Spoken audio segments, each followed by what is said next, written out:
And is my video lagging and the audio, is it okay? Yeah, it's fine. Okay.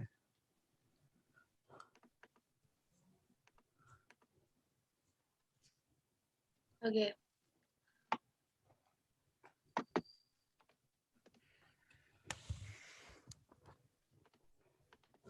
Let me just share the link.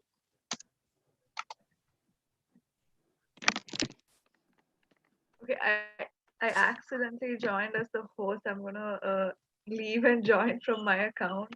Okay. My co-host. Okay, this is the YouTube live link. And is it okay if I speak in Hindi? I mean, Yeah, yes. I'm more fluent in Hindi. Yes, I know. I understand Hindi, but I cannot. Like, Ankush is here, so you can speak full Hindi because he'll translate.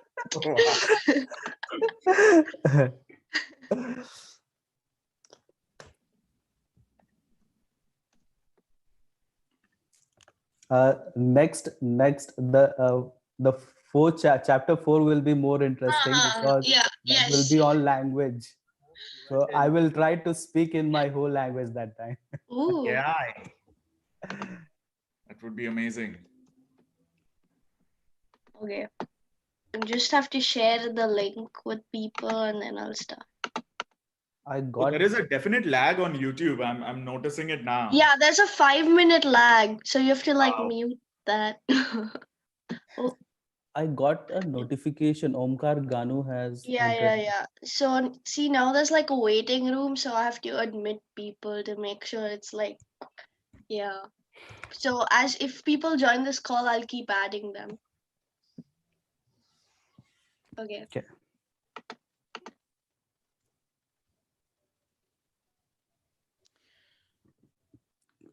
The first webinar, was that also recorded, Sriranjini, or did we miss out the Yes. first one? Okay.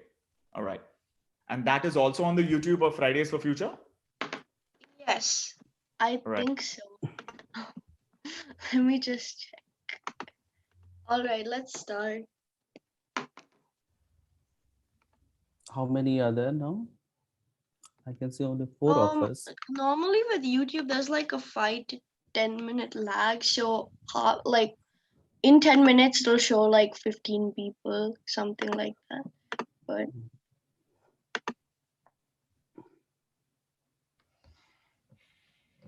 or we can wait until about um if you want, we can wait until we have about like 10 people watch it. Okay.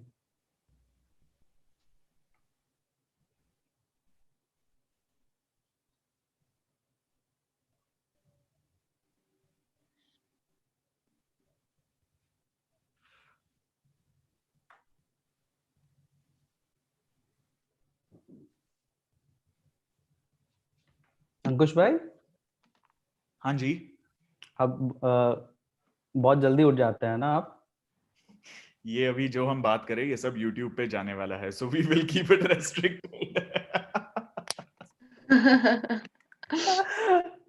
Yeah. 2 people.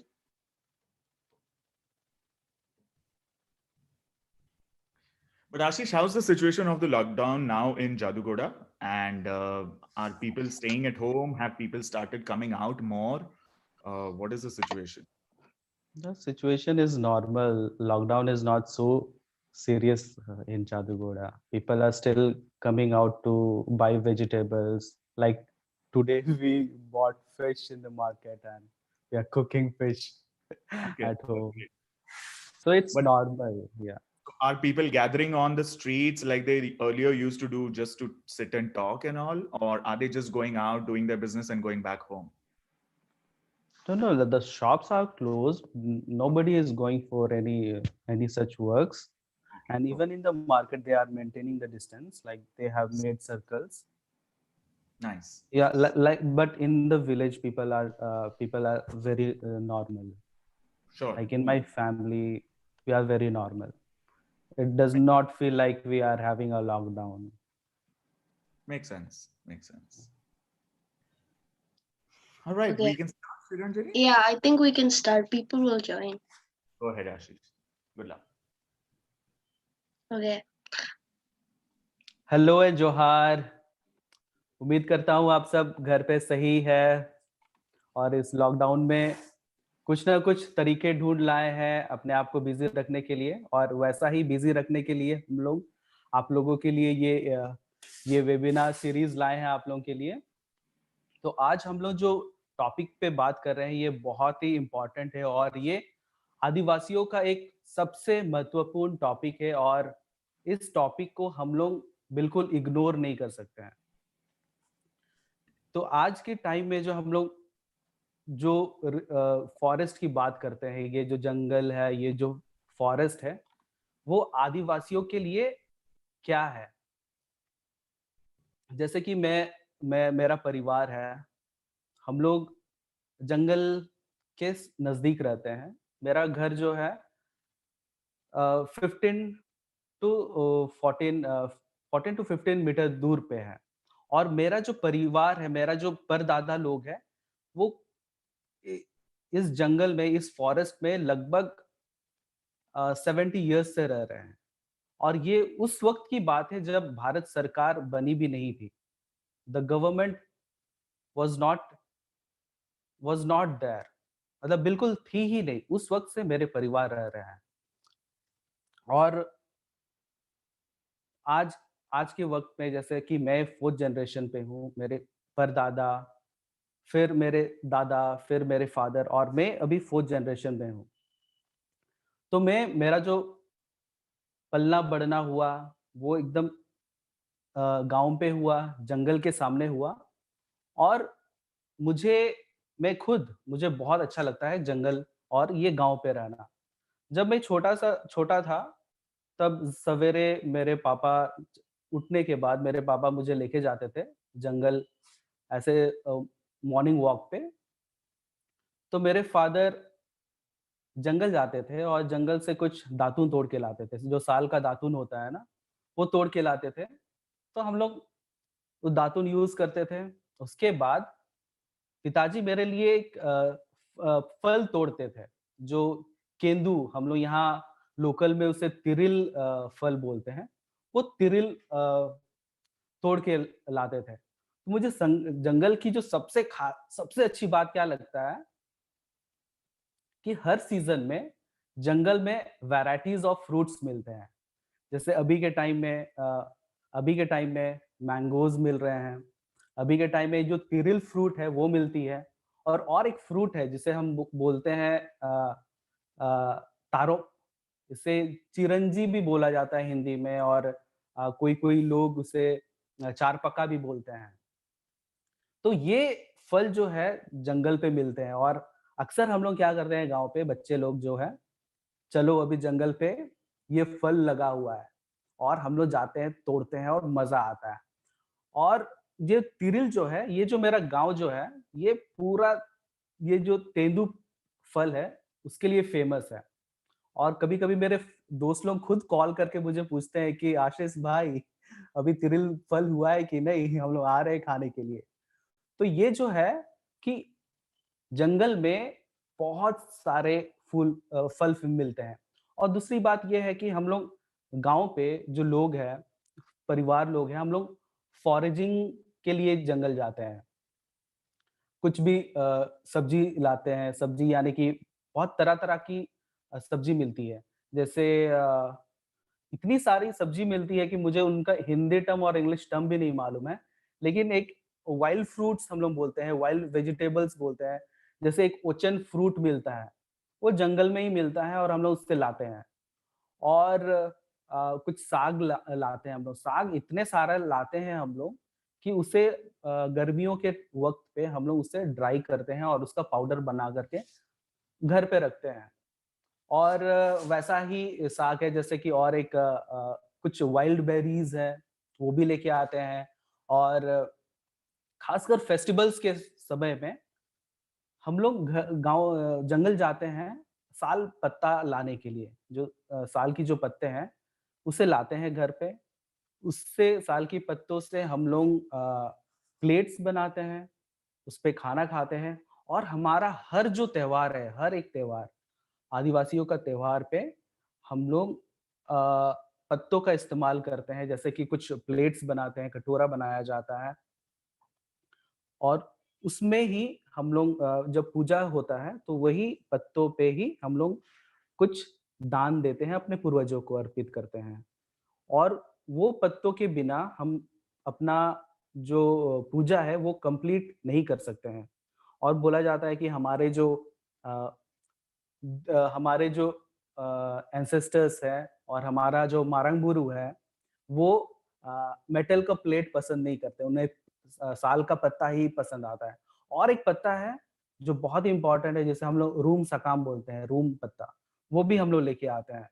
और ऐसा ही अ, जब जब अकाल पड़ता है, अकाल में बोला जाता है कि ऐसे नॉर्मल सीजन में, नॉर्मल समय में जितने भी फल फ्रूट जो रहते हैं, वो अबव द ग्राउंड हम लोग को मिलता है।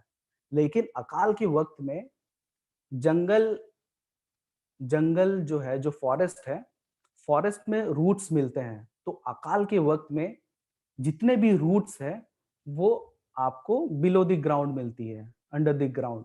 तो बोला जाता है कि हम लोग का गाँव का खुद का एक्सपीरियंस है कि अकाल के वक़्त पे जंगल आपको इतना खाना प्रोवाइड करता है, जो कि अबव द ग्राउंड नहीं, वो बिलो द ग्राउंड आपको प्रोवाइड करता है, जो रूट्स हम लोग लेके आते हैं।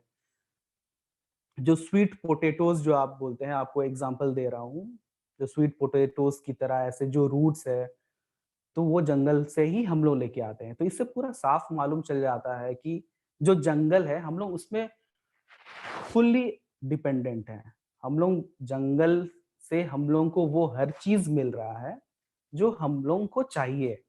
हम लोग अपनी ज़िंदगी जीने के लिए जो आवश्यकता चीज़ें हैं, वो हम लोगों को मिल रहा है।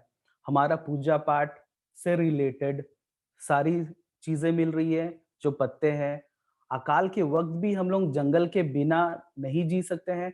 अकाल के वक़्त भी जंगल हम लोगों को उतनी अ, उतनी जो आवश्यकता चीज़ें हैं, वो हम लोग ले सकते हैं, जी सकते हैं और किसी तरह हम लोग अकाल की जो अ, समय है उसको पार करते हैं। और ये बहुत ही इम्पोर्टेंट है। लेकिन हमारा जो है, कहीं न कहीं हमसे अब की वक़्त पे अभी जो प्रेज़ेंट है हमसे छीना जा रहा है। वो कैसा छीना जा रहा है, वो उस पे हम लोग थोड़ा-सा रोशनी डालते हैं। आदिवासी जो है, हम लोग जानते हैं, हर लोग है, ये ट्रुथ है कि वो सेंचुरी से, हज़ारों साल से रह रहे हैं जंगलों पे। उसके बाद जब ब्रिटिश सरकार आई तो उसका जो सिद्धांत था, वो तो राज करने के लिए आई। तो जब ऐसे कोई लोग आते हैं जो राज करने की मानसिकता से, वो कानून बनाएँगे ही, क्योंकि कानून अगर नहीं बनाएँगे, तो वो जंगल में जितनी भी रिसोर्सेस हैं, वो ले नहीं सकते हैं। और कहा जाता है कि जब ईस्ट इंडिया कंपनी भारत पे आई, उस वक़्त विदेश में या अमेरिका में उस वक़्त अ, अ, उद औद्योगिक क्या बोलते हैं, इंडस्ट्रियलाइज़ेशन का जो वो रिवॉल्यूशन है, वो चल रहा था। वो उसे बोलते हैं हिंदी पे औद्योगिक क्रांति। तो उस वक़्त ये चल रहा था, तो जब ब्रिटिश आई तो उन्हें तो चाहिए था कच्चा माल भारत से, तो भारत से वो लेके गई। और उन्हें मालूम था कि जितनी भी नेचुरल रिसोर्सेस है, वो ज़मीन के ऊपर या ज़मीन के नीचे, वो आदिवासियों या जंगल पे ही उपलब्ध है। तो वो वहाँ उनको टारगेट बनाया गया कि यहाँ जो भी लोग बस रहे हैं, उन्हें यहाँ से भगाएँगे, उन्हें यहाँ से हटाएँगे, या हम ऐसे कानून बनाएँगे जो हम यहाँ की जो भी रिसोर्सेस है उसे क्लेम कर सकें, तब तब ही जा कर के हम ले सकते हैं, वो भी लीगली लूट सकते हैं उनसे। तो उन्होंने कुछ कानून बनाया और कानून इतना सख्त बनाया कि जो आदिवासी इतने सालों से रह रहे हैं, इतने वर्षों से रह रहे हैं, वो अपने ही जंगल पे वो स्ट्रेंजर बन गए। उन्हें रोका गया कि आप यहाँ नहीं जा सकते हो, आप जंगल से फूल नहीं ला सकते हो, जंगल से सब्जी नहीं ला सकते हो आप। और वैसे स्थिति पे आदिवासी लोग अगर जंगल से अपनी जो ज़रूरत की जो चीज़ें हैं, वो नहीं लाएँगे, और उनकी सिर्फ़ जीविका चलने तक की बात नहीं है। उनकी जो संस्कृति है, उनकी जो ट्रेडिशन है, कल्चर है, पूजा-पाठ है, जो उनकी जो मान्यता है, वो ख़त्म हो जा रही है। सिर्फ़ ज़िंदा रहना ही काफ़ी नहीं है, उनकी जो पहचान है, वो ख़त्म हो जा रही है। जंगल अगर नहीं रहेगा, उन्हें उनसे वंचित किया जाएगा, तो वही ख़त्म हो जा रही है। तो लोगों ने आंदोलन किया, और आंदोलन किया, और सरकार ने कुछ बदलाव लाई, लेकिन फिर भी कुछ न कुछ उसमें कमी रही। और जो भारत के जो आदिवासी हैं, उन्हें लगा कि चलो ठीक है, ब्रिटिश सरकार तो है, वो यहाँ गुलाम की मानसिकता से आई है, वो कर रही है वैसे। भारत जब आज़ाद होगा, तो ये जो परेशानी है, ये खत्म हो जाएगी। भारत आज़ाद हुआ, लेकिन ये जो लॉ है, फॉरेस्ट एक्ट, ये खत्म नहीं हुई। ये फिर भी लागू हुई, और वही मानसिकता से कि ब्रिटिशों ने जो रिसोर्सेस जंगलों से ले रहे थे, वो अब भारत सरकार लेगी, और वो ये की। और उन्होंने कानून बनाया, और भी सख्त कानून बनाया। ब्रिटिशों ने जितना सख्त नहीं बनाया था, उनसे भी ज़्यादा सख्त बनाया, और ये लगातार चलते रहा। और इसमें 2 मुख्य लोग थे, मुख्य पार्टी थे। एक तो है कि इंडियन फॉरेस्ट एक्ट था, और दूसरा है कि Ashish, if you don't mind me interrupting, we have a bunch of viewers who wish if you could speak in English instead of fully Hindi because they don't understand Hindi, or if Ankush could translate occasionally. okay, I'll try to I'll try to speak in English. I'll also try and help. Yeah. Okay.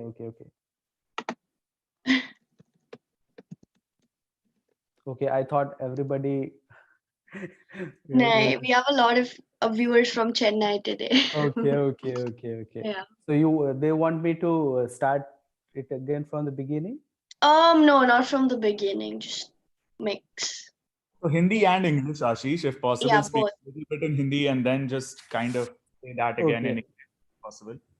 So what I was trying to say is Adivasis lived in the forest long before the government came into existence.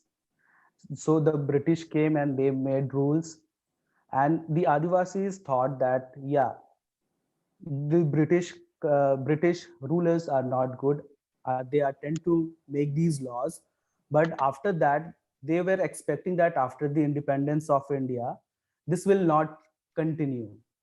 This injustice will not continue, but it still happened. Even after the independence, the government still kept the law. It is said that the Indian government just copy and pasted the law in the Indian constitution.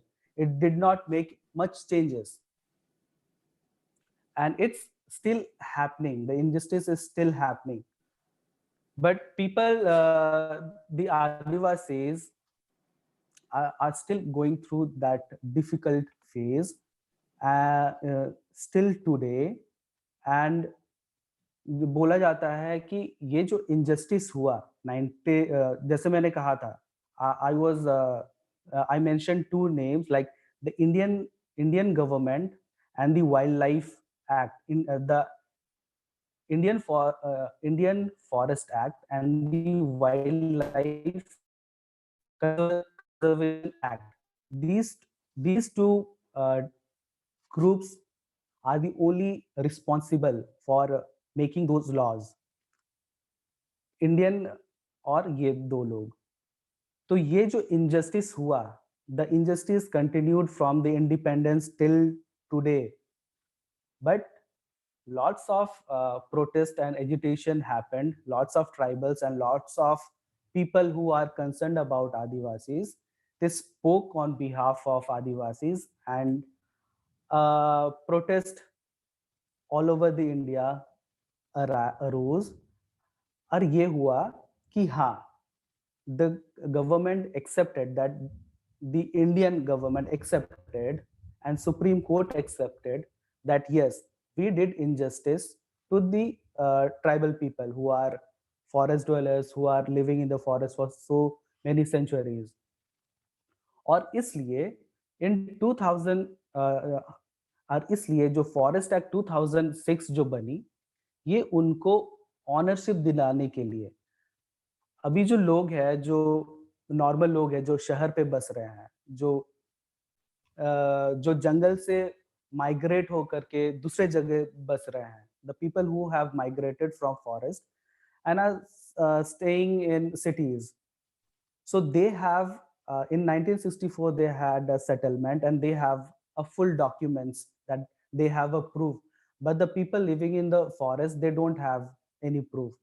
So in 2000, the Forest Act of 2006 was about to give them the ownership, कि जो लोग जंगल पे बस रहे हैं इतने सालों से, उनको एक ऑनरशिप देना चाहिए, क्योंकि उतने सालों से उनके पास कोई प्रूफ नहीं था.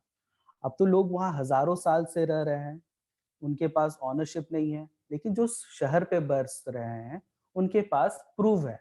1964 पे जो सेटलमेंट हुआ था, उनके बाद उनके पास प्रॉपर डॉक्यूमेंट्स है कि मैं यहाँ रह रहा हूँ, लेकिन जो आदिवासी के पास नहीं था. तो ये उनके लिए ही आया कि हाँ, अब होना चाहिए इसके बाद आदिवासियों के पास. तो लॉट्स ऑफ आदिवासीज क्लेम्ड, अंकुश भाई कितने लोगों ने क्लेम किया था इसमें? 42 lakh applications came across India for forest land right titles. 42 lakhs people claimed and around 14 lakhs application were rejected. Yeah. 14 lakhs, ये कोई मामूली आंकड़ा नहीं है. इतना सारा, मतलब एक तरफ आप बोलते हो कि मैं आपको, the Supreme Court, the government is saying that I am going to give you an ownership, कि आपके पास प्रूफ रहेगी, आप दिखा सको. On the other hand, कुछ लोग हैं कि विरोध करते हैं. क्या विरोध करते हैं? कि अगर इनके पास आदिवासियों को ऑनरशिप मिल जाएगा, if Adivasis will get the ownership, then they will destroy the forest. अब ये बात आती है कि आदिवासी डिस्ट्रॉय कर रहे हैं या नहीं कर रहे हैं. और दो चीज है, एक तो डिस्ट्रॉय कर रहे हैं, दूसरा है ये है कि आदिवासी लोग ही है जो टाइगर को मार रहे हैं. और टाइगर कंजर्वेशन एक्ट भी है टाइगर को बचाने के लिए. वो क्या एक्ट है अंकुश भाई? मुझे अच्छा से मालूम नहीं चल रहा है, आप थोड़ा सा बता सकते हैं इसका? Sure, मैं बता दूंगा. But you can continue because I will also translate this in English. So Okay. just continue for a bit and then I'll translate it. तो इस पे बहुत सारी चीजें सामने आती है. सबसे पहले तो आप लोगों को सवाल करना चाह रहा हूं कि वाकई में आदिवासी जो है, जो जंगल से आश्रित है, जंगल को खत्म कर रहे हैं, मतलब जो जंगल, जो फॉरेस्ट आपको जीवन देता है, वो जंगल को क्या आप खत्म करना चाहोगे? ये तो मुझे समझ में नहीं आ रही. ये तो आप लोगों के लिए सवाल है ये. दूसरा ये है कि जो जंगली जानवर है, जो हम लोग टाइगर का बात करते हैं, तो ये इसमें हम थोड़ा बात करना चाहते हैं. ये बहुत ही इंपॉर्टेंट डिस्कशन है. आदिवासी जो हैं, वो चाहते हैं कि जंगल में टाइगर रहे हैं. और So tiger, before you go in detail, because this is a detailed topic, Ashish, I'll just translate what you said so far, right? So Ashish is basically making the point that the Adivasis have lived in the forest. The Adivasis have coexisted with animals, with the trees, with the plants, and all the resources that the forest brought. But and that is what the Forest Rights Act of 2006 was passed for, to recognize that the Adivasis are forest dwellers, and that they should get legitimate documents for the same, that they have been living there for centuries together, some of them. People who live in the cities have their documents to show that they are residents of a colony or a society or an area or just a flat. But the Adivasis were being driven out because they did not have legit legal documents. This is what the Forest Rights Act 2006 aimed to achieve.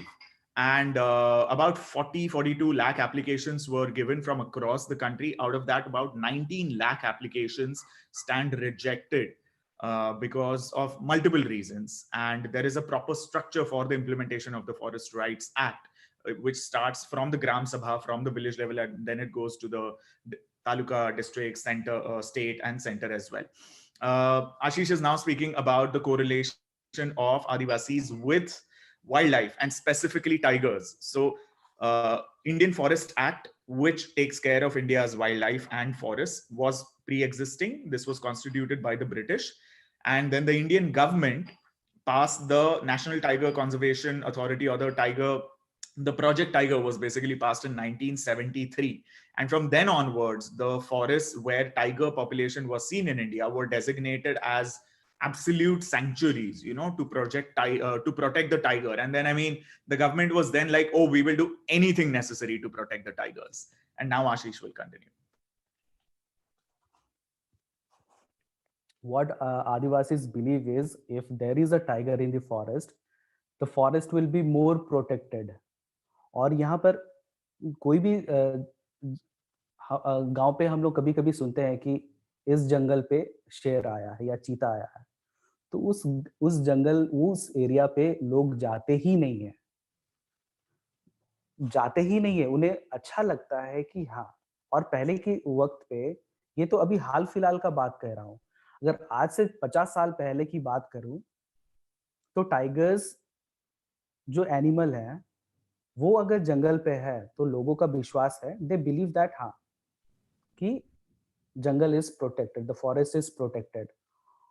और tiger जो है वो they don't harm people, the Adivasis और any human people.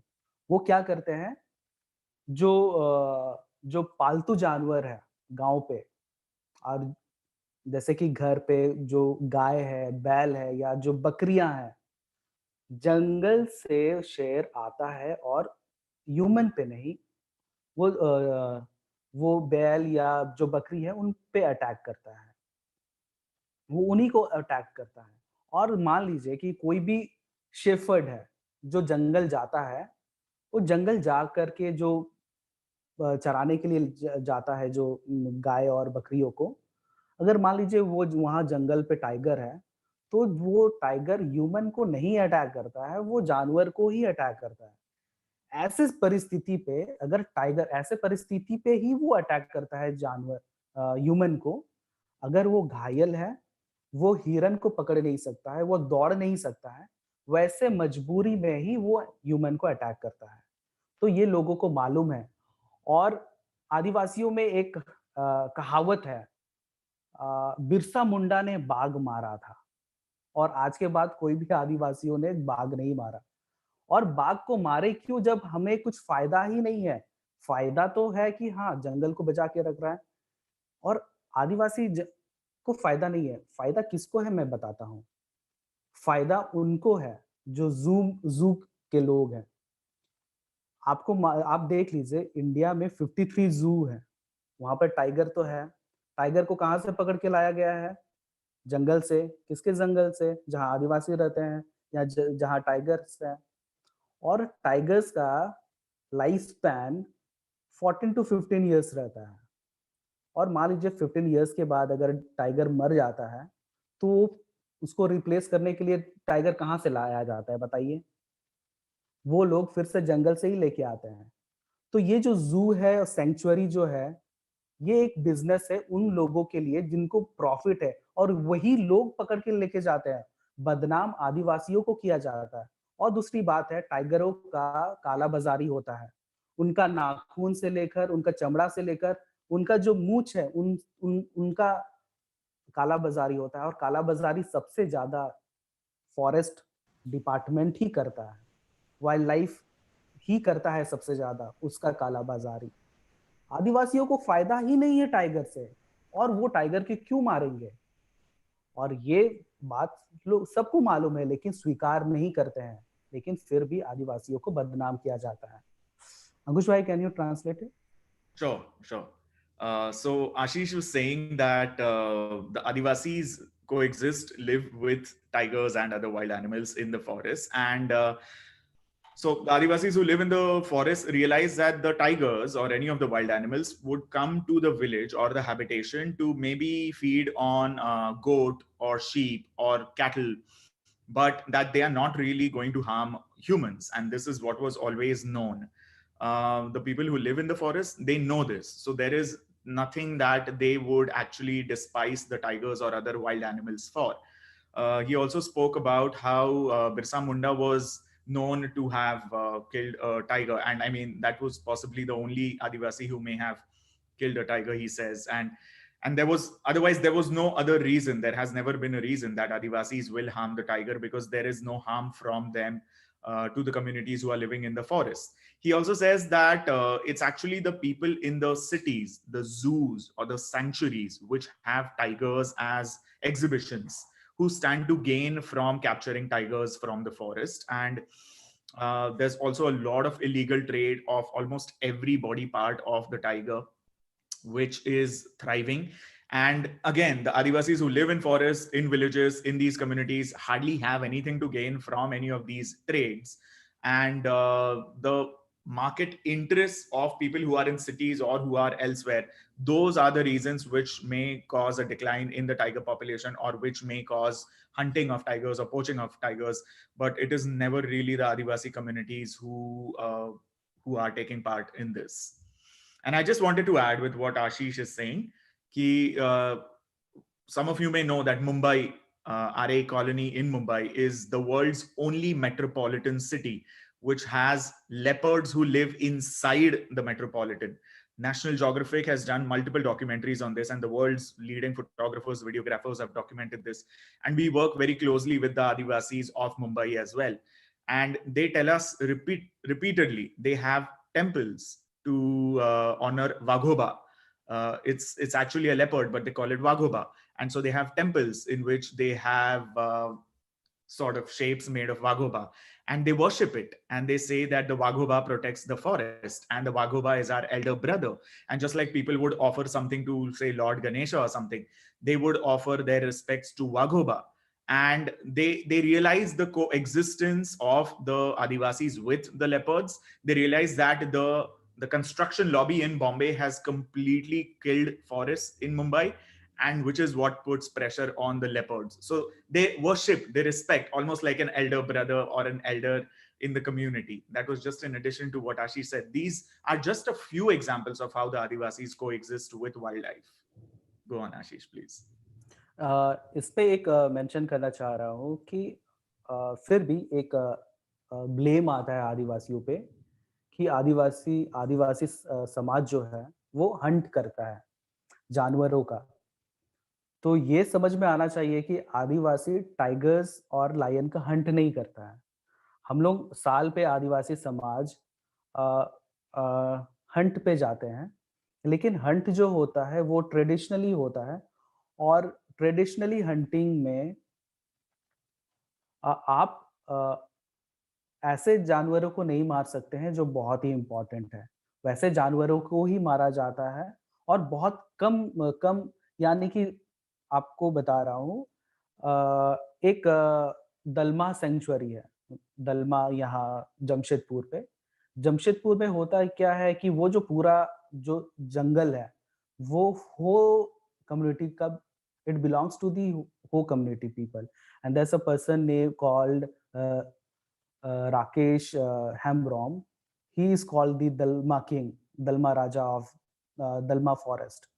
And he invites the whole Adivasi community to hunt once मतलब साल में एक बार। तो वो क्या करते हैं, निमंत्रण देते हैं और लोग आते हैं और हंट करते हैं। और हंट जो होता है वो जंगलों से जानवरों को मार के खत्म करना नहीं होता है। जो हम लोग एक हॉर्न होता है ना, जानवरों का एक हॉर्न होता है, उसे बजाते हैं, वो ट्रेडिशनली एक बजाया जाता है और जानवरों को सिग्नल दिया जाता है कि we are coming to hunt you. अगर मान लीजिए कि हंट करना रहता तो वो तो जानवरों को घेरते, ट्रैप बिछाते, जाल बिछाते, लेकिन वैसा नहीं किया जाता। We give signal to the animals that we are coming to hunt you. और जानवर भागते हैं, जानवर भागते हैं। वो जानवर को हंट किया जाता है जो बीमार है या कमजोर है। तो जो पीछे छूट जाते हैं, या तो ऐसा जानवर, मान लीजिए हिरन जो है वो भागा आगे और फिर पीछे मुड़ के आया, तो वैसे जानवर को, और वैसे नहीं कि आप 10 हिरन को मारना है। आपको बस आजकल के वक्त पे अगर लोग जाते हैं तो हिरन मारते हैं। अगर हिरन है और मान लीजिए कि जंगली सुअर है तो वो मारा जाता है और बस हो गया। अगर 10,000 लोग भी आए हैं हंट में तो वही एक हिरन ही काफी है। और माना बोला जाता है, मेरा गांव पे आज से 50 साल पहले एक हिरन मारा गया था। तो ये एक है कि हम लोग जानवरों को खत्म नहीं कर रहे हैं, वो ट्रेडिशनली होता है। और ये इसके कारण ही हमें बदनाम किया जाता है कि आप जंगलों से खत्म कर रहे हैं जानवरों को। अब अभी के टाइम पे देखिए, शेर से ज्यादा हिरन आपको जू पे मिलेंगे। अगर शेर जू पे 2 है, हिरन वहां पर 20 है या 15 है। मैंने भी देखा है जू में, तो हिरन का मेजोरिटी ज्यादा रहता है। और यहाँ जो है ट्रेडिशन पूरा दलमा सेंचुरी में उतना नहीं मारा जाता है और ये बदनाम करने के लिए ही किया जाता है। तो हमारा जो आदिवासी समाज का जो वो इंटेंशन जो है वो नहीं है कि हाँ मार डाले हर किसी को, वो नहीं है। और वो एक एंशियंट टाइम से अगर देखा जाएगा तो जब ह्यूमंस जब कल क्रॉप्स कल्टीवेशन नहीं करते थे या कोई एग्रीकल्चर नहीं होता था, तो वो हंटिंग ही पे ही निर्भर रहते थे पहले। तो ये हमारा समाज का मानना है, वो ऐसे कहावत पे या कहानियां में बोलते हैं। और वही एक ट्रेडिशन जो है अभी तक फॉलो करते आ रहे हैं। और ये जो ट्रेडिशन है लगभग जैसे कि अभी होली के वक्त पे भी मनाया जाता है। हमारा होली के वक्त हम लोग होली तो नहीं मनाते हैं, बहा पूजा मनाते हैं। बहा पूजा के वक्त पे गांव से लोग जो है जंगल जाते हैं, वो हंट करते हैं। लेकिन हंट नहीं करते हैं अभी, आज के वक्त पे घूम के आते हैं बस। ये नाम भर का रहता है जो लोग फॉलो करते हैं। तो इसी को ट्रांसलेट कर दीजिए अंकुश भाई। Sure, sure. So Ashish is saying that one of the other blames that the Adivasis get is that Adivasis hunt animals and thereby they reduce the wildlife in the forests. So he's saying that ceremonial hunting was predominantly always a part of the Adivasi communities. And he's giving an example of the Dalma forest, which is in Jamshedpur in Jharkhand, and which is in his vicinity, where there is a king so that forest belongs to the Ho Adivasi community, and that community has a king. Although, of course, there is no king structure in India, but the community celebrates him as their king. And so every year, once a year, they go to the forest and they have the festival. And yes, they do partake in something which could be called as hunting, but it is very different from what the urban people might perceive it to be as, where even if there's a group of about 10,000 odd people who go to the forest, as a ceremony, what they will do is they will first blow the horn, which is made from the horn of an animal or a deer or something, and thereby announcing to the forest that we are here for a hunt. So he's saying that if Adivasis wanted to hunt for personal gain, then they would not announce it. They would set traps, or they would set any kind of wires or anything where they will catch the animal. But in this case, the idea is to announce and tell that, hey, we are here to get you. So then most of the animals would run away. Only those who are weak, or only those who have strayed from their herd, might stay back, and only that animal gets hunted. Even if there are 10,000 people, there would only be one ceremonial hunt that takes place. It's not like people will hunt a number of animals. That is purely for ceremonial reasons. And the animals that get hunted now are something like a wild boar, jungli suar जैसे कहते हैं, or a deer possibly. And that is basically it. So the blame that Adivasis get, that they are killing the wildlife in the forest, is actually pretty baseless. Yeah.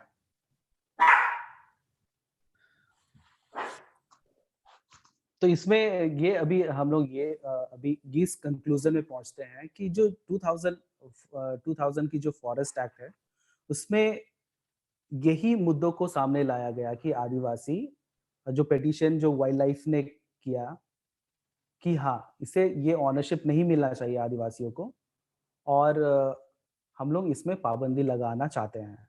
तो उसमें ये बताया गया कि हाँ, कि ये फॉरेस्ट को डिस्ट्रॉय करेंगे और जो वाइल्ड एनिमल्स हैं वो नष्ट हो जाएंगे, इसलिए नहीं मिलना चाहिए। इसलिए इसको खरीज कर दिया गया और 20 फरवरी 2019 में सुप्रीम कोर्ट ने ऑर्डर दिया कि जो जंगल पे जो आदिवासी लोग रह रहे हैं, करीबन 20 लाख लोगों को हटा देना चाहिए या हटा दिया जाएगा, जिसके पास जो पट्टा नहीं है, जिसके पास जो प्रूफ नहीं है, और उन्हें बाय फोर्स हटा दिया जाएगा।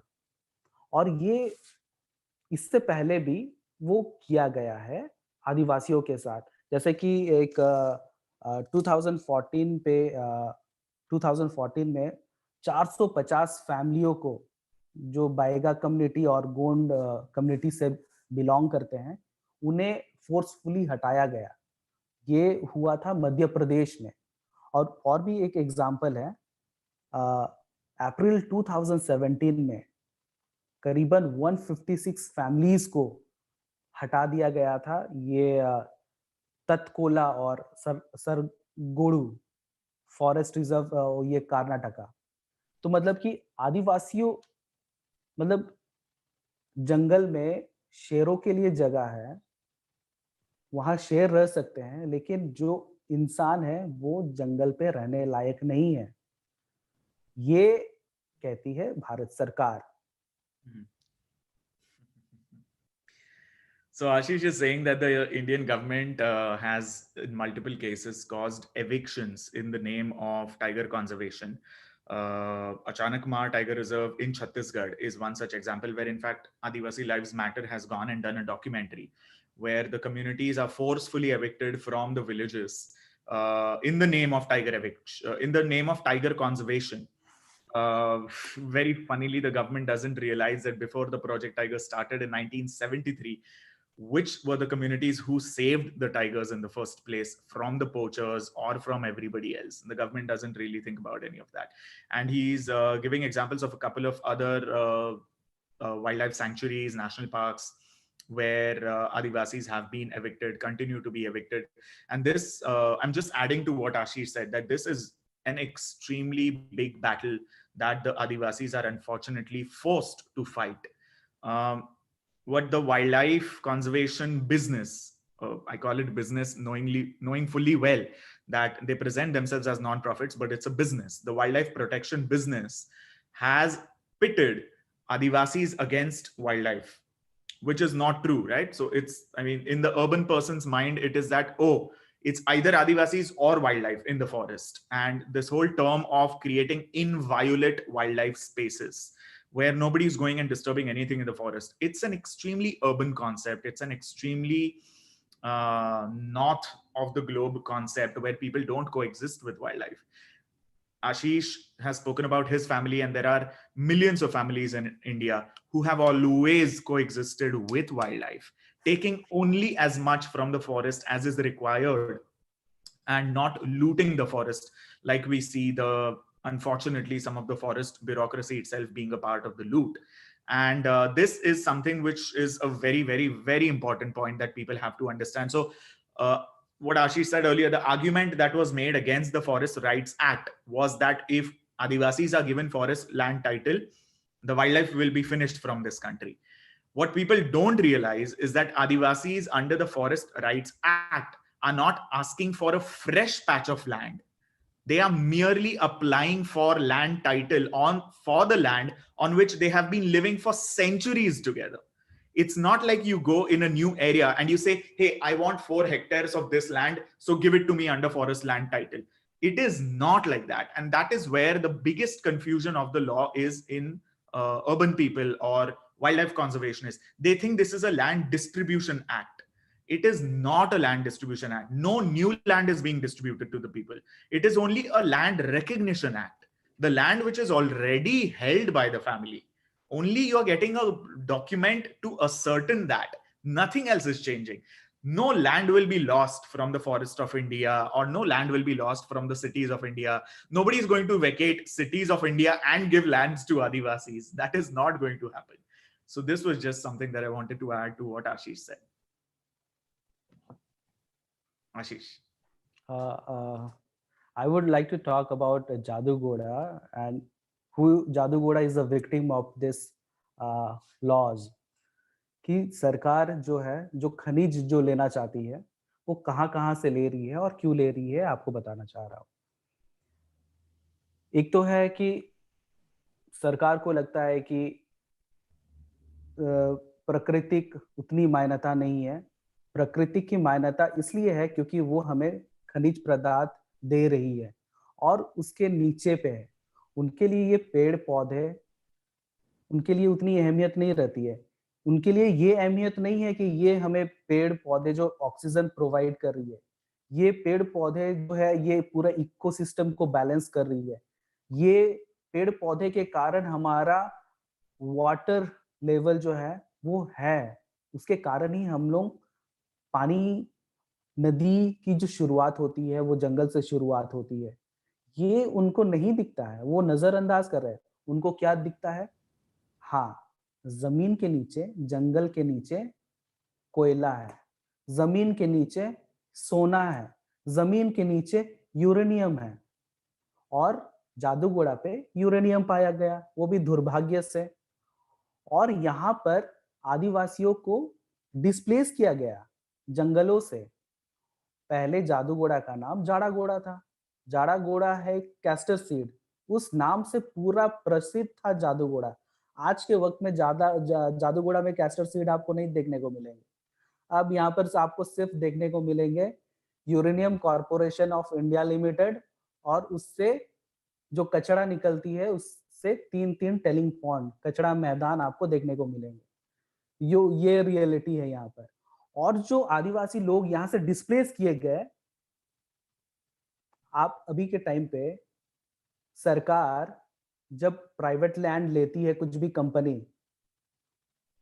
कंपनी आती है, प्राइवेट लैंड लेती है, साथ में गवर्नमेंट सरकार को गवर्नमेंट लैंड भी प्रोवाइड करती है। लेकिन आदिवासियों को पुनर्वास के लिए, रीसेटलमेंट के लिए गवर्नमेंट लैंड नहीं मिलती है, वो बिल्कुल नहीं मिली। और आज तक जादूगोड़ा पे रीसेटलमेंट आदिवासियों का नहीं हुआ। और डिसएडवांटेजेस सरकार को लगती है एडवांटेजेस है। सरकार ने किया, यहाँ से माल निकाला, यूरेनियम बनाई, उत्पादन बिजली की, जिसकी हमें कुछ रिजल्ट देखने को मिलता नहीं है। बॉम्ब बनाई जिसका यूज बैन है, फिर भी बना रही है। यूनाइटेड नेशन ने बैन कर दिया, लेकिन फिर भी भारत सरकार को बनाना है। न्यूक्लियर बॉम्ब के साथ क्या फुटबॉल खेलेगी पाकिस्तान, और क्या क्रिकेट बैट बॉल खेलेगी न्यूक्लियर वेपन से? ये पागलपन है यहाँ पर। लेकिन उससे डिसएडवांटेजेस क्या हुआ वो आपको बता रहा हूँ। जादूगोड़ा पे यहाँ पर एनवायरनमेंट में और एनवायरनमेंट के साथ जो यहाँ पर ह्यूमन हेल्थ है उसमें बहुत ही ज्यादा नेगेटिव इम्पैक्ट्स पड़ी है। यहाँ पर रेडिएशन विक्टिम्स बोला जाता है, विक्टिम है हम लोग। मेरे परिवार में जो मेरे ग्रैंडफादर है वो लंग कैंसर से गुजर गए, मेरी जो ग्रैंड मदर है वो भी लंग कैंसर से गुजर गई। और यहाँ पर करीबन जो यहाँ पॉपुलेशन जो है, यहाँ जो पॉपुलेशन है 40-50,000 लोग है, उस बीच में यहाँ पर लगभग हर लोगों का हेल्थ कंडीशन सही नहीं है। और ये करीबन 30-40 साल से हो रहा है ये, और अभी तक हम लोगों को जस्टिस नहीं मिला है। यही है रियलिटी, ये है ट्रूथ है ये आदिवासियों का। Thank you for sharing that, Ashish. So what Ashish is sharing is an example of where we say that Adivasis are destroying forest. He is presenting the case of how the government is actually destroying the forest and the environment in his hometown in Jadugoda in Jharkhand.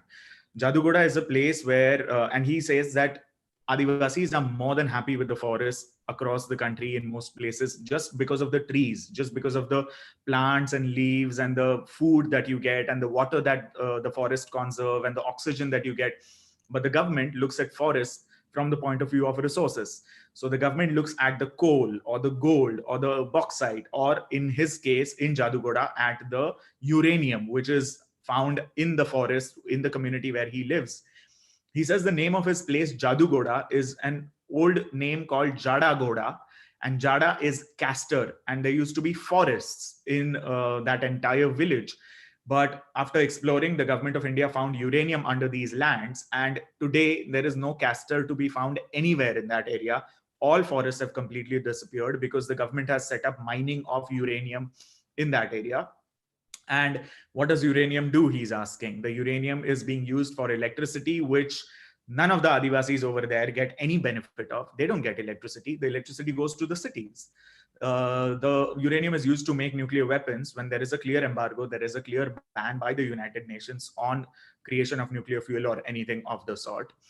So the Adivasis who live there are not getting anything. In fact, when a company like UCIL, Uranium Corporation India Limited, came to Jadugoda, the government not only gives them land, they give them additional land than what is required for their project. Whereas the government still, since 1965, has not found land to resettle the Adivasis whose forests have been taken for setting up the Uranium Corporation of India Limited. So this is very clear bias that we see from the governments of the country. They claim that the Adivasis are destroying the forest, but the only person who on a majority basis destroys the forest is only and only the government of the country or of the state. And we have enough and more examples of all of this. Yet the narrative in the media is that Adivasis are destroying the forest because it is easy to sell, because people who are disconnected with forest in cities can easily buy that. And we all of us know how the media is influenced by the government.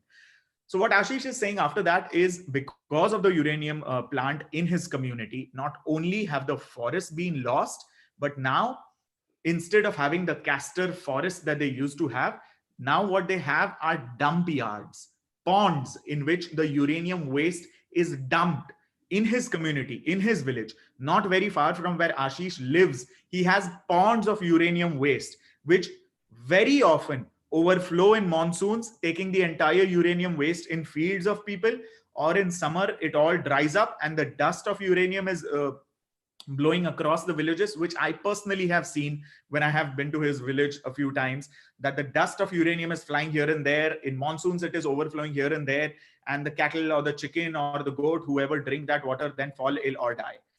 Ashish's own grandfather and his grandmother have died because of lung cancer, because of the uranium poisoning, the radiation poisoning. He claims that among his village of about 40-50,000 people, most of the people are suffering from some or the other illness which is caused by radiation poisoning. The government does not talk about this. Nobody talks about this. Yet the government claims that it is the Adivasis who are destroying the forest and is taking no ownership for the destruction that they are causing. Ashish. तो आज हम लोग जो भी discussion किए, इससे आप लोगों को लगभग सच में उम्मीद करता हूँ कि आप लोगों को समझ में आया होगा कि ये जो है आदिवासियों को बदनाम करने के लिए है। और मैं हमेशा कहता रहता हूँ कि हम लोग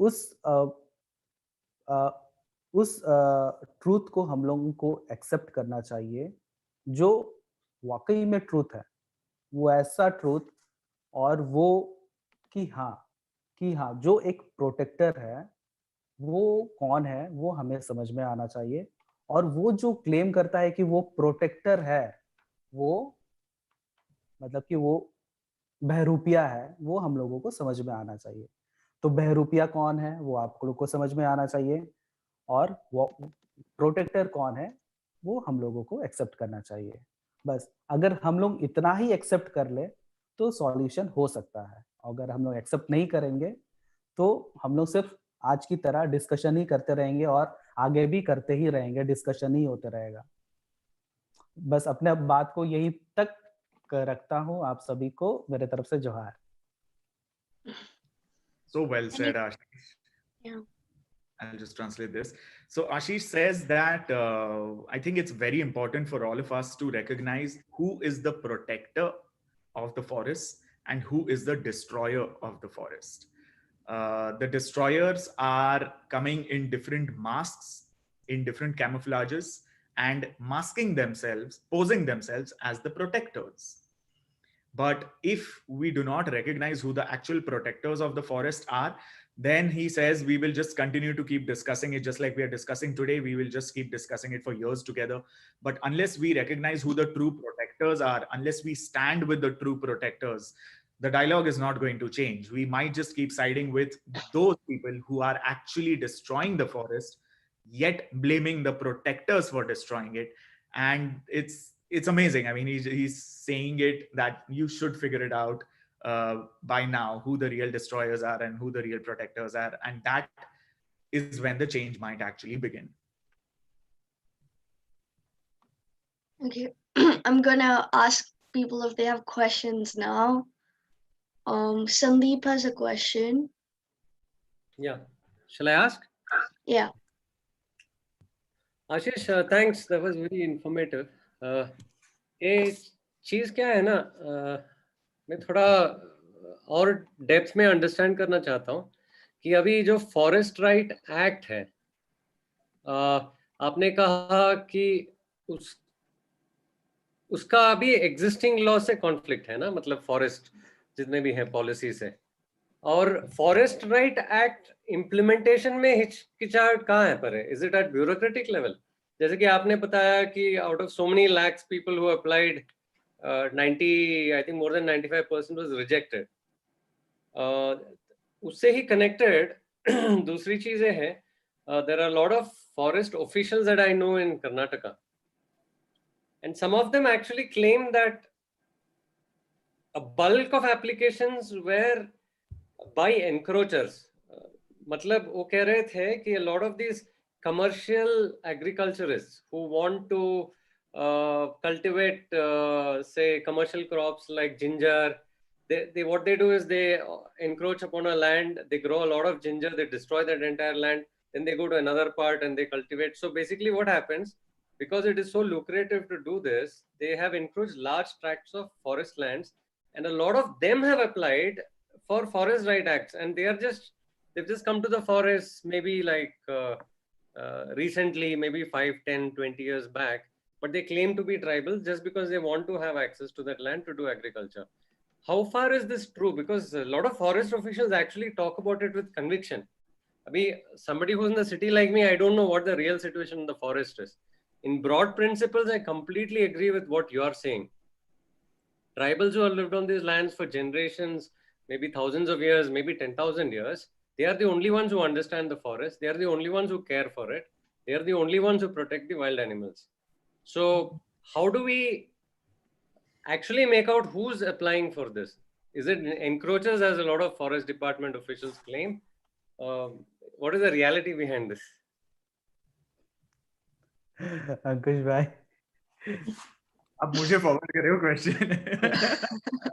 नहीं, आप हिंदी में बताइए, कोई बात नहीं. No. So, Sandeep, the law is actually very clear on the modus operandi on who gets to claim a forest land title. The law says that if you have occupied or stayed on the land before December 2005, and if you have any documentary evidence of being on that land before December 2005, then you become applicable. Now, one understands that Adivasis may not have documents. So the government has actually given provision for that also. See, this is one of the most progressive laws of the country, because a lot of activists came together and made this law, and this happened during the Congress government, and hats off to the government of that time who actually passed this law. Very, very forward. Jairam So Ramesh? what they said was, even if you don't have documents, see, every village has village elders. Mhm. Let the village elders vouch for your family, for your community, that few generations, past 3-4 generations of your community has lived in this village prior to December 2005. If the village elders are vouching for you, and see, in a village, it's not like a city. Everybody knows everybody. Everybody knows if you are genuinely from the village, or if you live in the city and are coming to the village just to claim a false title. So they said that from the community, we will be able to ascertain who these people are and whether they actually live in these forests. What you're saying is absolutely true. See, the Forest Rights Act law is not binary. There will obviously people who will make misuse of this. Big people, industry people, urban people will always come and misuse this. That is a very true reality. Nobody denies that. But what the Forest Department then does is they put a blanket statement that this is what everybody is doing, which is again completely wrong. You have to look at the Forest Rights Act challenged the bureaucracy of India, forest bureaucracy, because it required for the first time to look at everything on a case-to-case basis. And the bureaucracy is so lazy that they like blanket solutions. So looking at a case-to-case basis is where the biggest challenge lies. You asked about the implementation. Where does the fault lie? देखो ये तो बहुत ही clear है. It is very clear. If Vedanta wants land in Niyamgiri, Odisha, Vedanta will then feed money to the forest people. They will go and conduct false gram sabhas in which the people in the village say, we are happy to give you the land. By the way, what I'm saying is not imaginary. All of this has been already identified and given out, that false gram sabhas were made, false things committees were made. So this is done. Out of the 42 lakh applications, when 19 lakh were rejected, it is because in some cases, the local players have been fed money by vested interests. The level of approval is not directly at the state. The level of approval starts from the Gram Van Samiti, which is at the village level.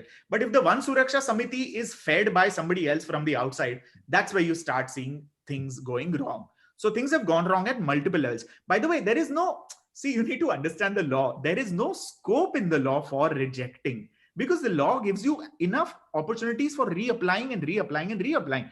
The law was purely made to recognize forest rights. It never says we can reject forest rights, because rejection to पिछले 500 साल से हो रहा है ना. तो rejection के लिए law बनाया ही नहीं है. The problem here is Ministry of Environment and Forest is not even the nodal agency that people are supposed to apply to. But MOEFCC has taken the nodal authority to implement the Forest Rights Act. अरे ये उनके लिए बना ही नहीं था.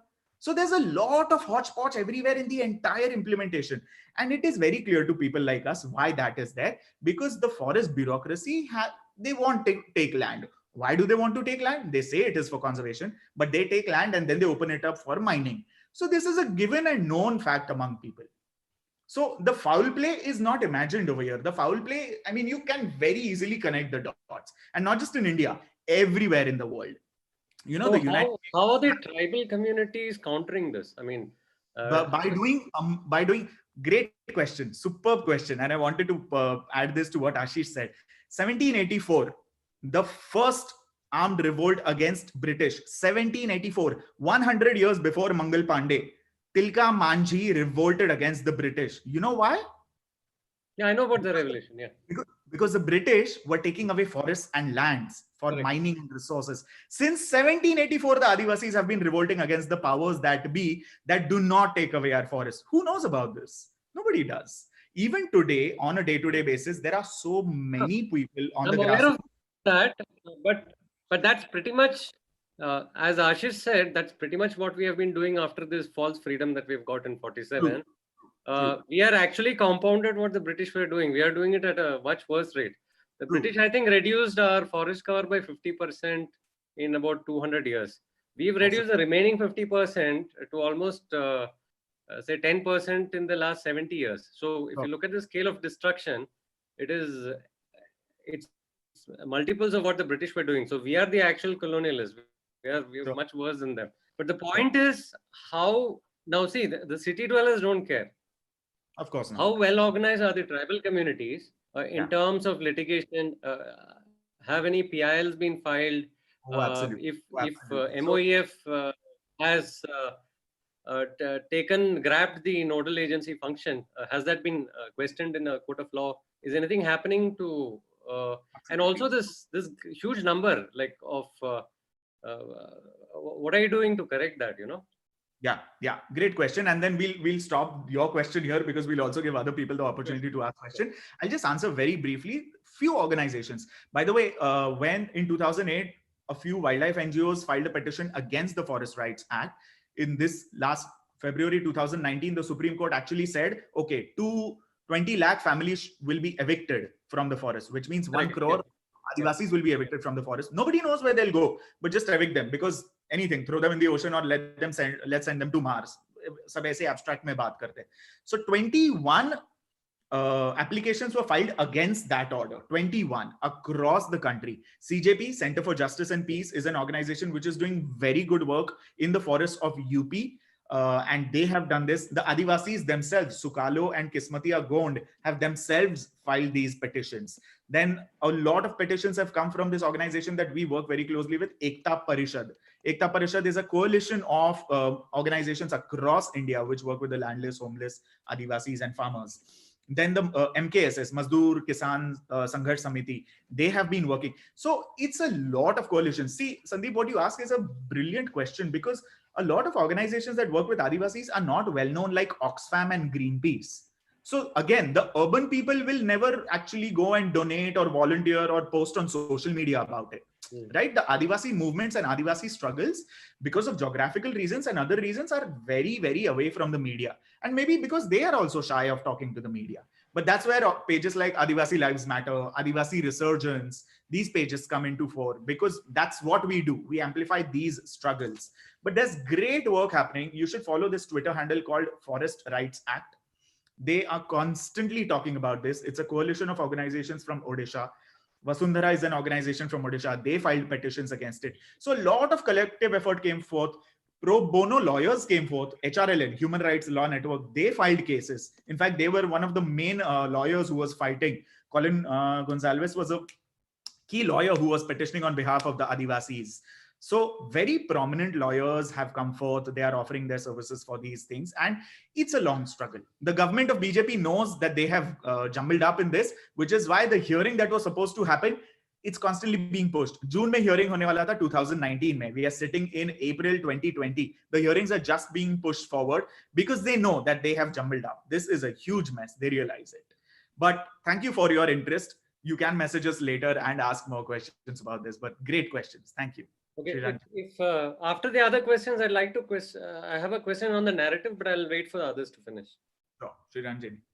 Okay. I want to know about Ashish, your personal anti-nuclear activism journey, and what are the 3 things that you would like to share with us who do activism, and like how to like what have been like successful strategies in like trying to postpone or prevent something that's happening in your community, and also what is the future of like so the future of like Jadugada with respect to uranium mining? आप हिंदी में बोल सकते Yeah, I'll try to speak in English. So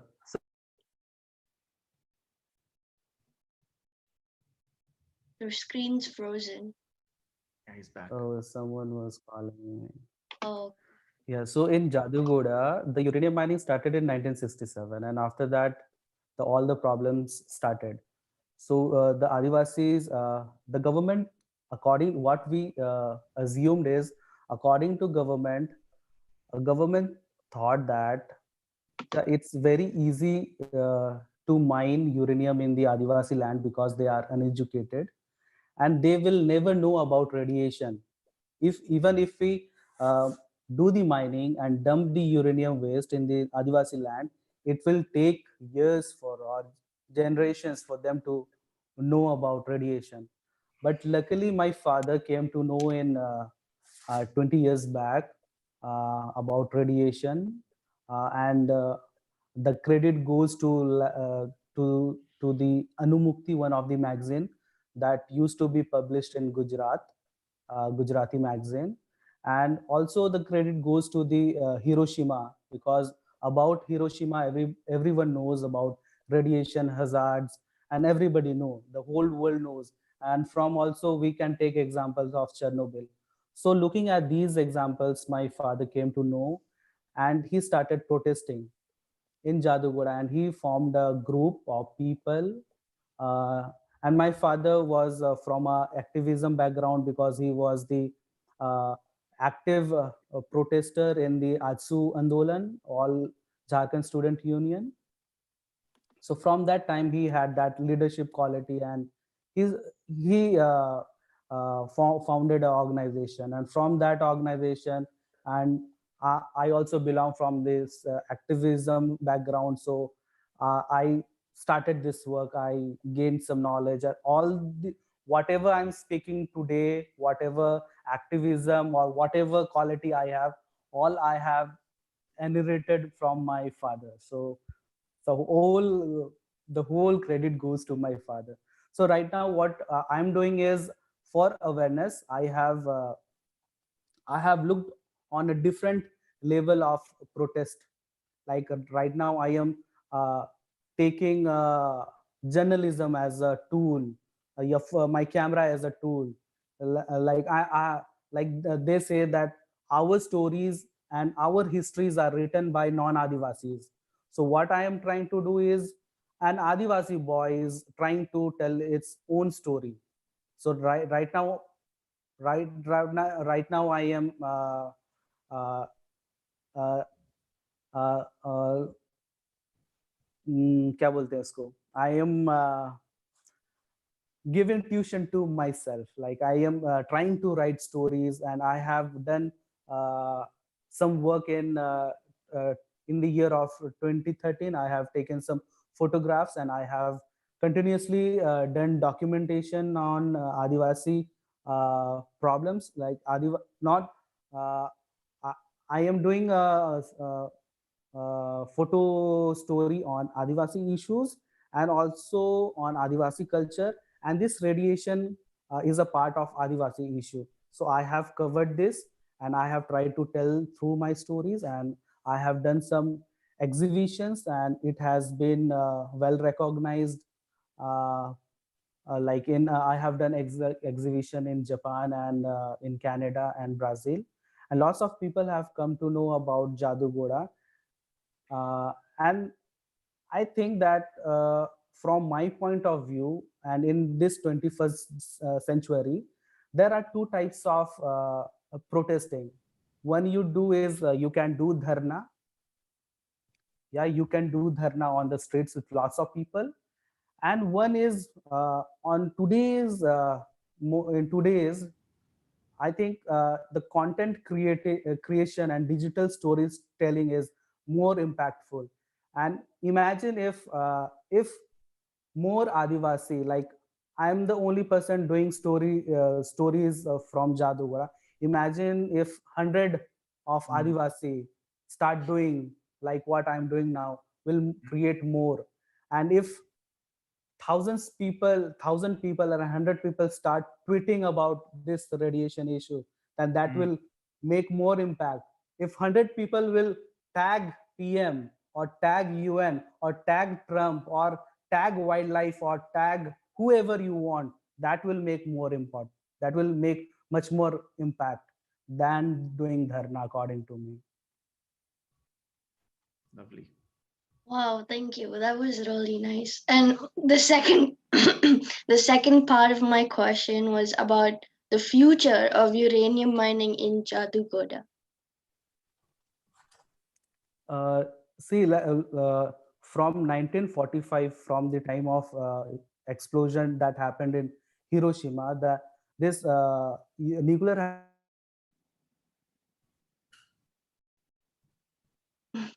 Your screen froze. to be a nuclear power. Every country want to have a horn of nuclear weapon, yeah, on their like they want to throne themselves or crown themselves with nuclear weapons. So that that craziness will never stop, according to me. There is no stoppage, and everybody wants, and the uh, America did, and everybody started doing it, and India is one of it. But India tries to show the public that we are doing this mining to generate electricity, but on the other hand, it's creating nuclear weapon, nuclear weapon, and the United Nation has banned completely. But बोलते अंकुश भाई ये क्या बोलते हैं पूरा जब जब meeting हुआ था यूनाइटेड नेशन में, जब इसको बैन करने के लिए, तो इंडिया ने उस मीटिंग पे वो बोला कि मैं इसमें सहमति नहीं देता हूँ। तो इंडिया क्या किया, वो नहीं किया उस पे। और इसमें and the reason why I think they will not stop this, because there are some families जिसकी पेट चल रही है इससे, एंड और वो कुछ जो फैमिली है अपना जिंदगी बचाने के लिए, अपना रोजगार बचाने के लिए इसको पुश कर रहे हैं, इसको पुश करते जा रहे हैं, और लोग मर रहे हैं, वो उनको अनदेखा कर रहे हैं अपना रोजगार बचाने के लिए। ये मेरी समझ है। अंकुश भाई please translate this. I think she got it. I got it. Yeah, that was तो इसमें ये अंडरस्टैंडिंग है कि ये नहीं होने वाला। The Indian government and UCIL and NPCIL, they are just stubborn. They don't care about Adivasis, and why they don't care is it's not happening in metro cities. It's happening in Adivasi land. उनको जो होना है उनको भुगतना है, हमें तो नहीं हो रहा है। If this would have been, if UCIL was in the middle of Mumbai or in the middle, or if it was next to Parliament House, then they would have taken some concrete steps to stop it. But right now they will not do anything. And just to add to what Ashish said, Shiranjani, nuclear exploration is increasing in India. In the Garo Hills of Meghalaya, they are now looking to start mining. They're also looking to start mining in south. I think is that Nalamalla forest. In fact, that's a wildlife sanctuary. It's a national park or a reserve forest in which they're trying to do this. So every time we read news like this, we are like, wow, who is destroying the forest, guys? And thank you so much for telling us that the Adivasis are. So, and then there's also a lot of talk that now it's uranium, I think U-235 or whatever the radioactive component is. And now they're going to try and shift towards thorium because the uranium reserves of India are extremely weak. The potency of uranium is very, very weak. So the conversion is very low. So there is also talk that they might begin thorium mining and XYZ, and thorium is found in sand and this and that. And so basically there's a whole body of research which is finding more radioactive alternatives constantly. And it is perceived as you are a advanced country, right? If you're generating nuclear power, the urban people think that nuclear energy is a clean energy. God, I mean, there could be nothing farther from the truth. The world thinks nuclear energy is a clean energy. I would urge all of them to just pay a visit to Jadugoda and see how clean it is, and talk to families who've lost their loved ones to cancer and everything else. Yeah. okay. I know I have a lot of questions, but if anyone else has questions they want to ask or share thoughts that they have. Can I continue? Yeah, let me just check if I think.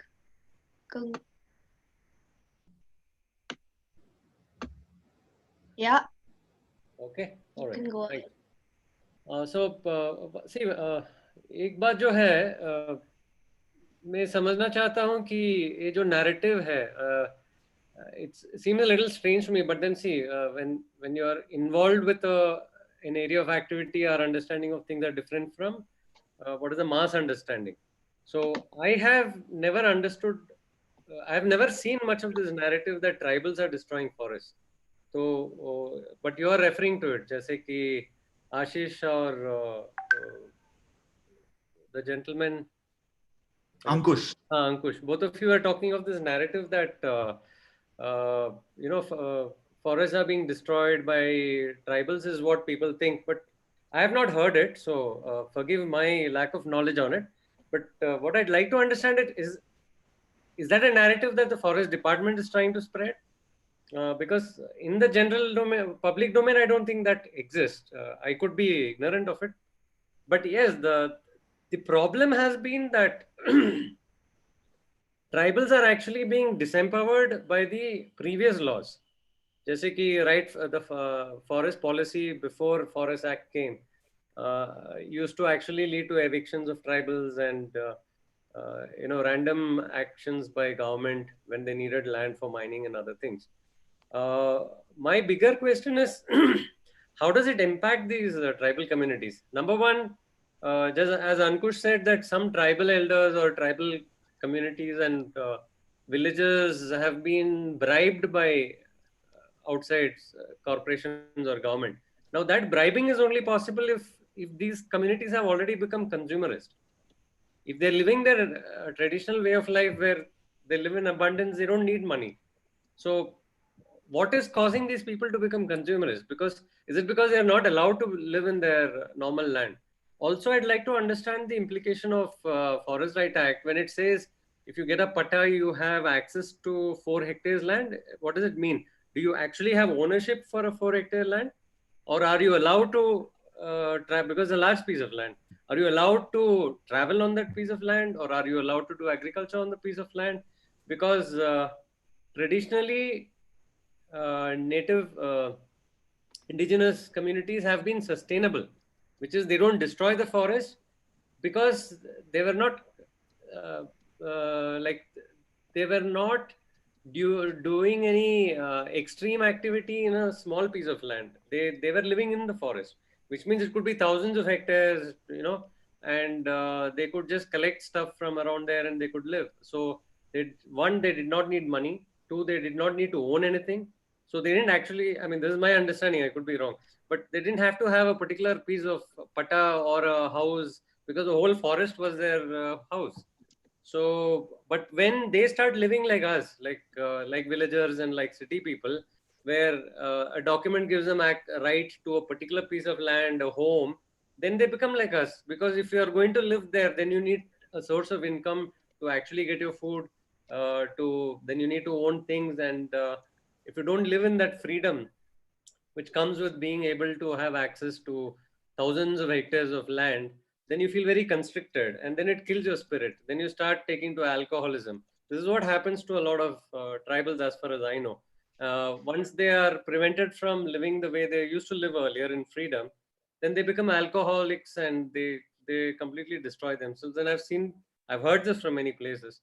So, what is a reality check on these things from both of you?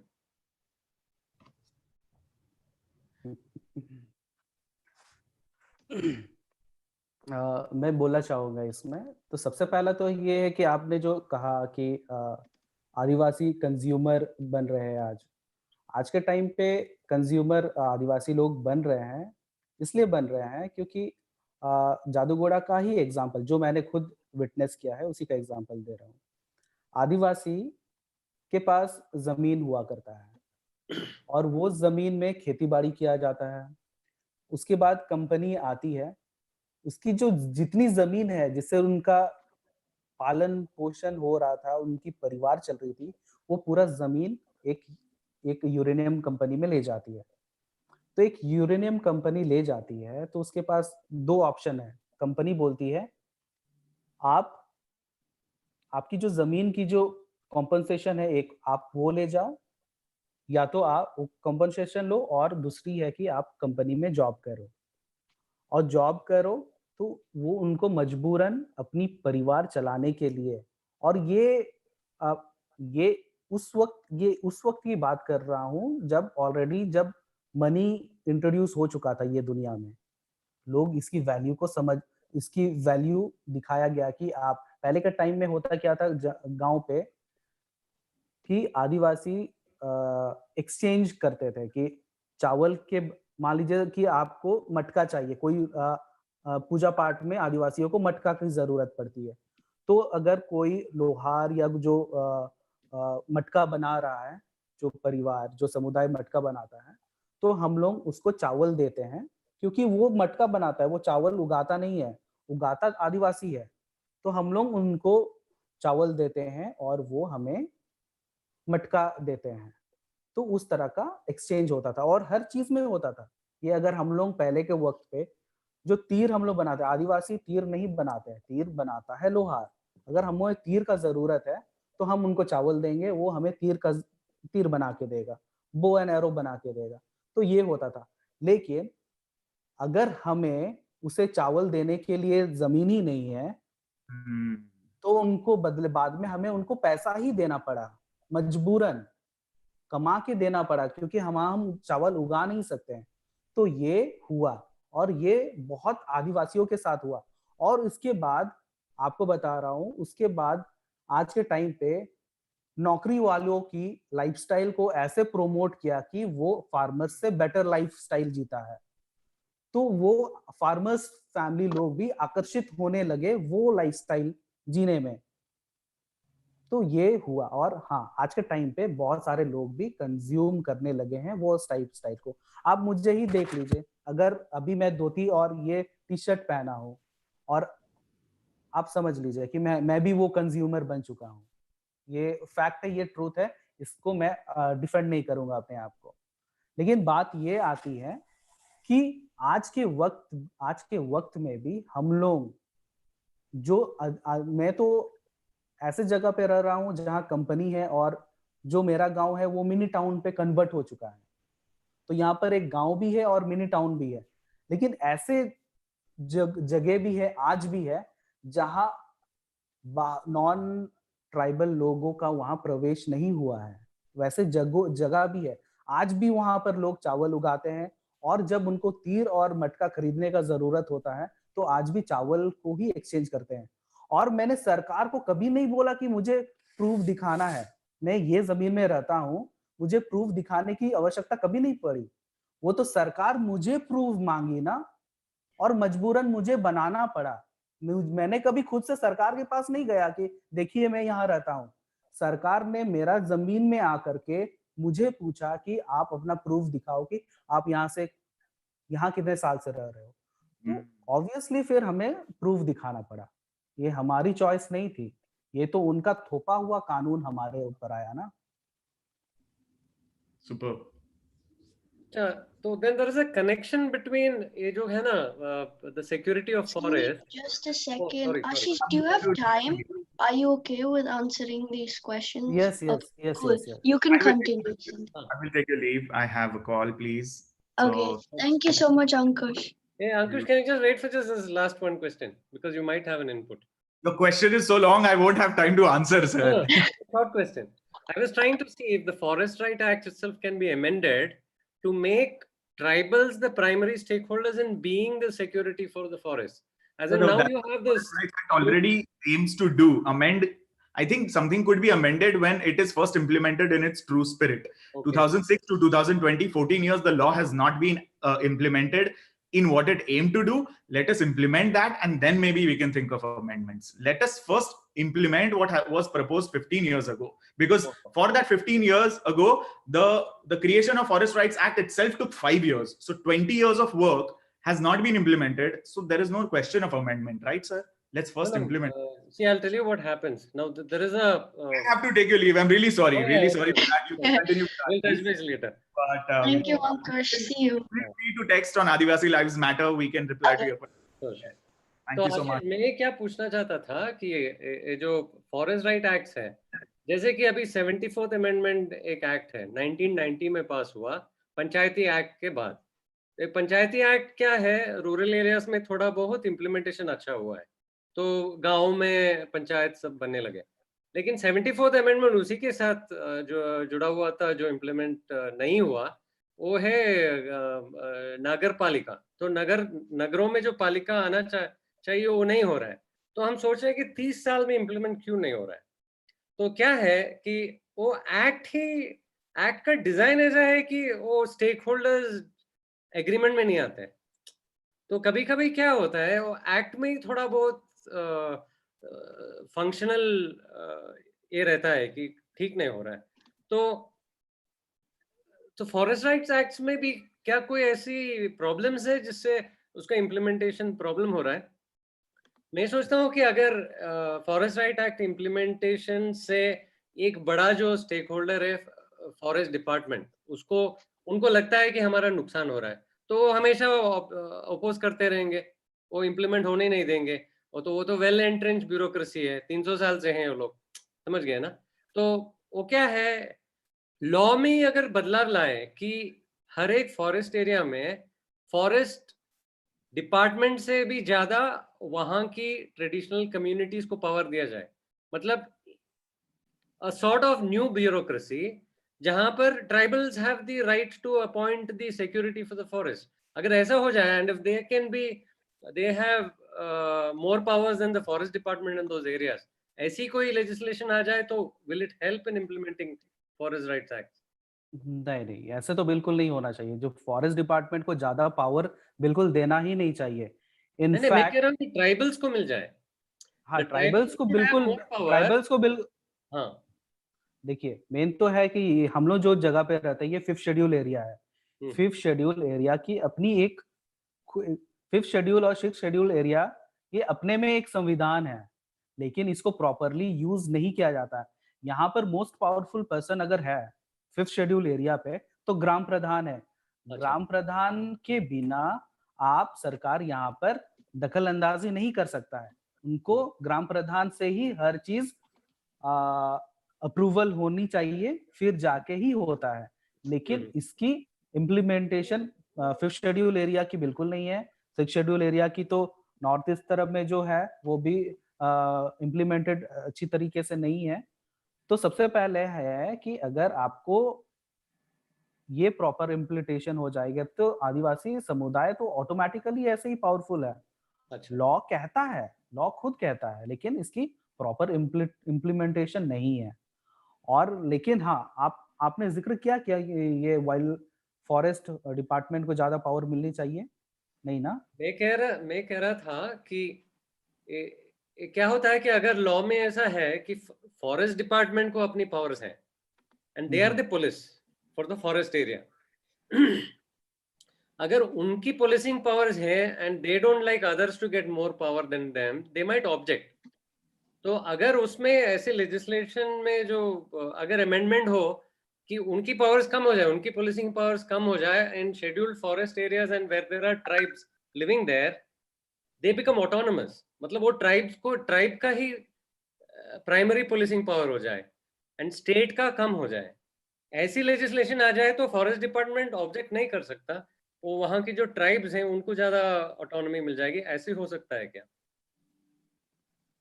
सरकार चाहे तो बिल्कुल हो सकती है, लेकिन आपको ये भी समझना पड़ेगा जो लॉ बना रही है वो प्रो आदिवासी है क्या? नहीं, अब सरकार मतलब मेरी जानकारी सरकार की जो है वो हमारी एम्प्लॉय है। सरकार तो ऐसी नहीं बैठी नहीं है, it is not a fixed body, ऐसा कुछ नहीं है। वहां पर हम लोग चुन के भेजते हैं एमएलए एमपी लोगों को, हमारी सुननी पड़ती है।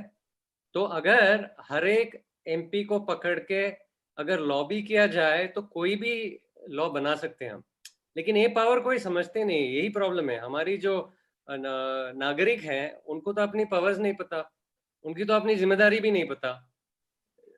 show me how many citizens live in this country. गिने चुने 1% भी नहीं मिलेगा जो हमारी कॉन्स्टिट्यूशन को समझते हैं, वो अपनी सिटीजन्स को पावर क्या है वो समझते हैं, वो कोई है ही नहीं. तो अगर समझते हैं तो गवर्नमेंट इज आवर एम्प्लॉय, हमारी सरकार है, हम सरकार के बाप हैं. तो अगर हम इसको इस्तेमाल कर सकते हैं तो अलग बात है. कि वो सरकार क्या है, सरकार कौन है? सरकार तो अपनी ही है. तो इसलिए मैं कह रहा हूं कि वो जो नैरेटिव है, अवेयरनेस ज्यादा बढ़ाने की जरूरत है. एक तो लॉ में क्या प्रॉब्लम्स है उसकी वाइडर प्रोपगेशन, जैसे कि आम नागरिक समझ सकें. दूसरी बात है कि नागरिकों को अपनी अपनी एमपीज पे इन्फ्लुएंस करने के लिए थोड़ा उत्साहित करना पड़ता है, उनको संदीप मोटिवेट जी, आप करना. ज्यादा लंबा मत कीजिए, और भी क्वेश्चंस है शायद से. Yeah. Okay, I'm gonna ask one last question and then I'll end the live stream and you guys can continue if you want. My last question is, how can non-Adivasi people be allies in the anti-nuclear movement? Like people who are not Adivasis, like me, or like people who are interested in environmental justice and see how bad the nuclear movement is. How can we support and be allies to your movement? Yes, so Which the solution. Dude, yeah. Do you want me to try saying that in Hindi? No. Okay, you I understood got the it. question? Yes, Okay, cool. yes. Is this your question or? Yes, it's my question. Okay, And your then, like, question. yeah, Okay, so I all the time I talk about solution, because the main the activism, whatever we do or whatever do for the betterment of, I look for the solution. And because I don't want to take this discussion further, like we need to have a concrete solution okay. all over this. Yeah, so solution what I see is, the first thing is there should be completely ban of nuclear weapons. The first thing is, second thing is, we should look on alternatives on how to generate electricity. Nuclear is not the only option. We have more renewable energies. So those energies will never finish, and these are limited. The energy produced from the resources like the minerals, raw materials, they have a limited period. Like they will maybe they will continue till 100 years, and after that, what what the human will do after that? So we will not look on those things. So there should be complete ban, and we should more work on renewable energies. This is what I think Solution. should be the solution. And if again government still want to do this, then I think first uh, they have to find a solution for the disposal of radioactive waste, because in my village where they have dumped, there is no layer. uh, they, they they have not provided any layer. They have directly dug a big hole and they have dumped the radioactive waste, which is creating seepage in the underground water. The water level is fully contaminated, and it is dumped in the open area. It is not covered. If they want to do, then they have to find a proper solution. They have to properly dump the waste, and they have to properly cover it fully. And the victims, they have to be identified. The government have to accept that uranium mining causes radiation, and they have to admit it, and they should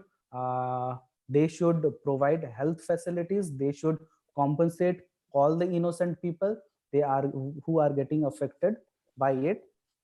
And to the young generation, I would like to request that please uh, become the amplifier of Adivasi voices, and that will be a big contribution from the youth generation. And because all these resources are coming from the Adivasi lands, and Adivasi are still not so educated.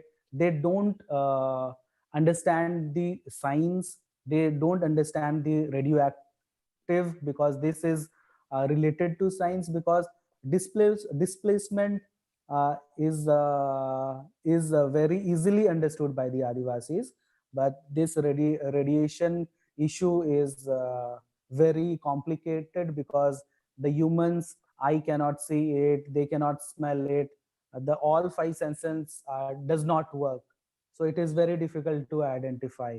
So the Adivasi community finds it very difficult. So that's the reason all the educated people are who understand and who thinks thinks that we Adivasis are the protector, then you should please be the amplifier of Adivasi voices. All right. Thank you so much, Ashish. This was an incredible webinar. It was really insightful. And yeah, what is the next webinar going to be on? It will be on Adivasi language and culture. Awesome. And I hope to see some pictures of Jadu Goda then. Yes, sure. I will definitely try to. I will definitely. And last time I did a mistake. I gave a wrong information. I would like to tell about that also. There were some Okay. Adivasi friends also. Last time I mentioned about a tree. By looking at that seeds, we can see the weather. We can figure out the weather. Yes. Yeah. So that tree name is Moor. That Moor. palace, yeah, Moor. That one Okay. of my friend told that it is the palace tree, which is Yeah. known as the flames, and he was right. I was wrong. Okay. Yeah, that is This is the exactly the same Palastri. tree. Yeah, palace Okay. tree. Yeah. All right. Okay. Thank you. Thank you, Okay, bye Ashish. bye.